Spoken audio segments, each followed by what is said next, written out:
Tuesday saw 835 new COVID cases reported in Thailand, along with 2 deaths of patients with pre-existing conditions exacerbated by the virus. 688 cases come from Samut Sakhon, where seafood factories in some cases now remain in full lockdown, along with dormitories used by their migrant workers. However, 22 cases were in Bangkok, 1 in Nonthaburi and 2 in Samut Songkhram.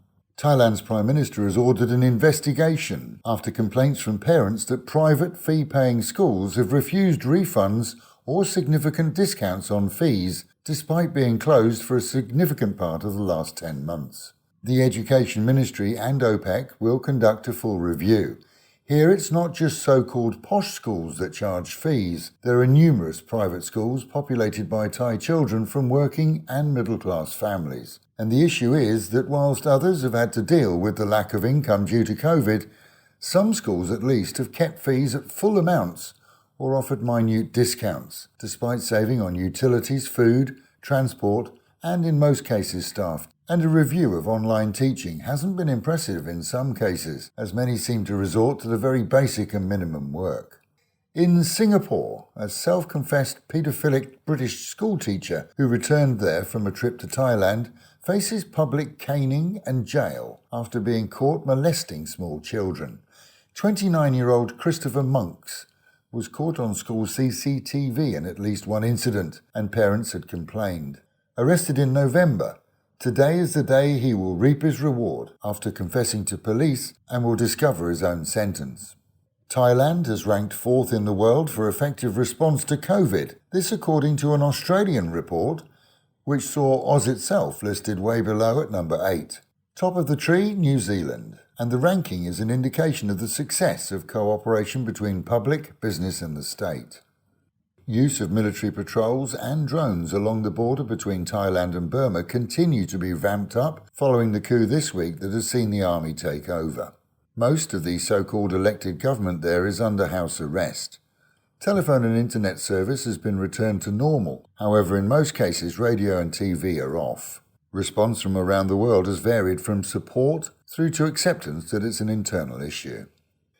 Meanwhile, at home and in Pattaya, an estimated 400 bank account holders in the city have reported losses due to fraud by an assistant bank manager at a local branch.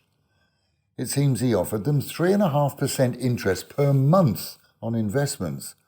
Whilst that's a pretty wild promise, coming from a bank employee within the bank, investors went for the deal, and it turns out it was a scam, with some reporting losses in the millions of baht, and losers being both Thai and non-Thai.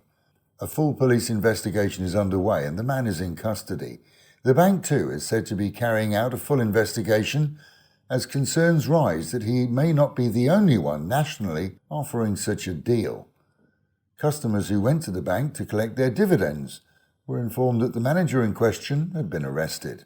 And anyone who's fallen for this ploy should report both to the police and to Kasikorn Bank, which has its own fraud investigation team and is taking the issue very seriously.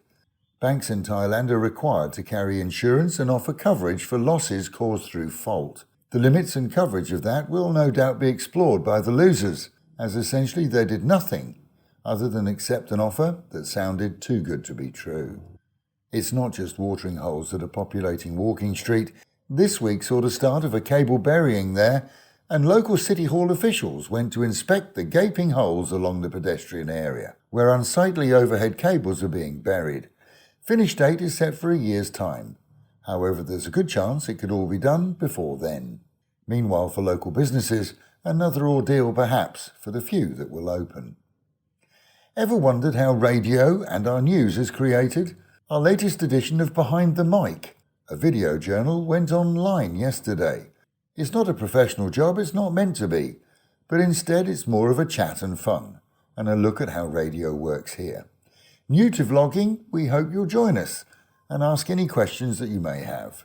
To view, there's a link on our Facebook page, which is facebook.com/fabulous103.